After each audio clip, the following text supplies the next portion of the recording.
Welcome to SpaceWire. Please subscribe and hit the bell icon for more updates. The tomato, simple yet central to our kitchens and diets. Behind this everyday fruit is a multi-billion-dollar industry connecting nations and employing millions. For decades, the U.S. relied on Mexico for a steady year-round supply of fresh tomatoes. This partnership seemed unbreakable, until a dramatic $2.8 billion twist changed everything. Political decisions and economic pressures shattered the long-standing relationship.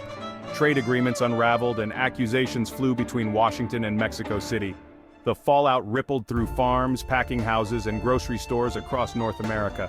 Suddenly, a massive gap appeared in the market. Enter Canada. While the US and Mexico clashed, Canada quietly invested in technology and innovation, preparing for this very moment. Canada, known for its cold winters, seized the opportunity and built a powerful new pipeline of produce. The tomatoes' journey from farm to fork was rerouted, creating winners and losers in all three countries. Mexican farmers faced uncertainty, American consumers saw changes in stores, and Canadian entrepreneurs celebrated a windfall. This is the story of how Canada snatched America's tomato crown, and how a simple fruit became a lesson in modern trade. The $2.8 billion tomato twist reshaped the North American market. For years, the U.S.-Mexico tomato trade was a model of international cooperation. Mexico's sunny climate allowed for abundant, affordable tomatoes, even in the depths of winter. American consumers enjoyed fresh produce year-round thanks to this partnership. NAFTA removed barriers, letting Mexican tomatoes flow north with ease. U.S. companies invested in Mexican farms, creating a deeply integrated supply chain. Trucks loaded with tomatoes crossed the border daily, supporting jobs on both sides.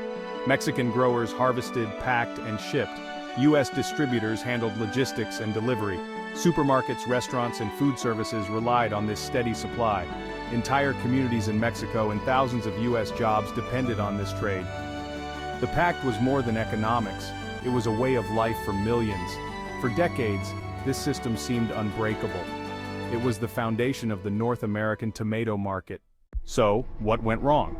American tomato growers, especially in Florida, accused Mexican producers of unfair competition, dumping tomatoes at prices U.S. farmers couldn't match.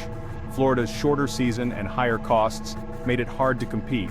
Growers petitioned the U.S. government for protection. The Department of Commerce faced a tough choice: support domestic farmers or maintain consumer benefits. The turning point came with the end of the Tomato Suspension Agreement, which had set minimum prices for Mexican imports. In 2019, the U.S. withdrew, triggering a 17.5% tariff on Mexican tomatoes. Suddenly, imports became much more expensive. The supply chain was thrown into chaos. Mexican growers protested, calling the dumping claims baseless. U.S. importers faced higher costs, which trickled down to consumers. The once smooth flow of tomatoes was disrupted overnight. The partnership was broken, leaving a massive void in the market. The North American tomato trade was up for grabs. As the U.S. and Mexico battled, Canada was ready. For years, Canadian companies invested in advanced greenhouse technology, vast climate-controlled facilities producing perfect tomatoes year-round.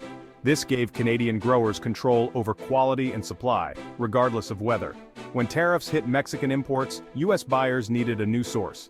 Canada stepped in, offering stable prices and high-quality produce. Canadian companies scaled up, marketing their greenhouse tomatoes as fresher, safer, and closer to major U.S. markets. American retailers, eager for reliability, signed big contracts with Canadian suppliers. The shift was swift. Canadian tomato exports to the U.S. soared. Within a few years, the trade was worth nearly $2.8 billion. Canada had replaced Mexico as the top foreign supplier of tomatoes to the U.S.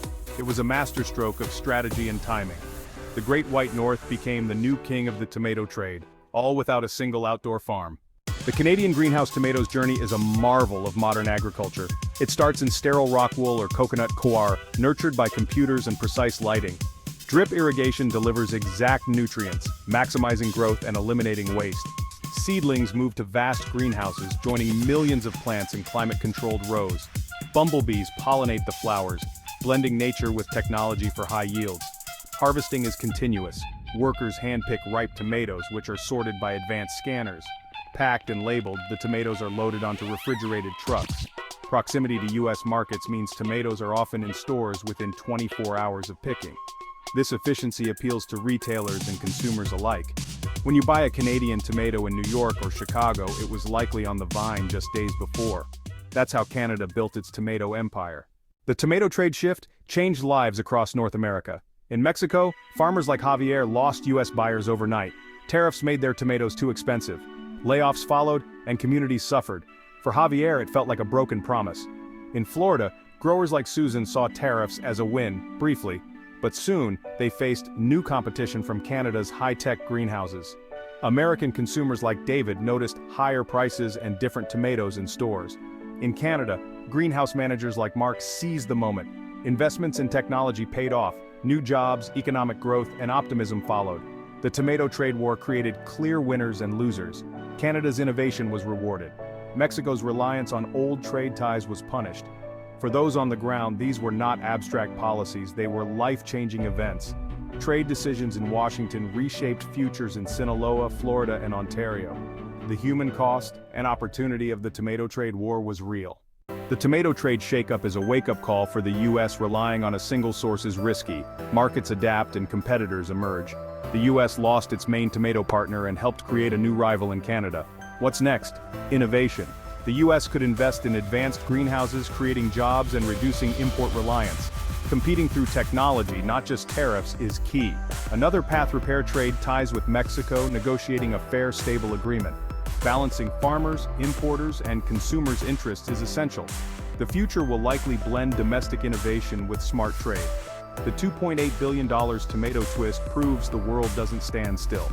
To succeed, the U.S. must be adaptable, strategic, and forward-thinking. The next chapter of the American tomato starts now.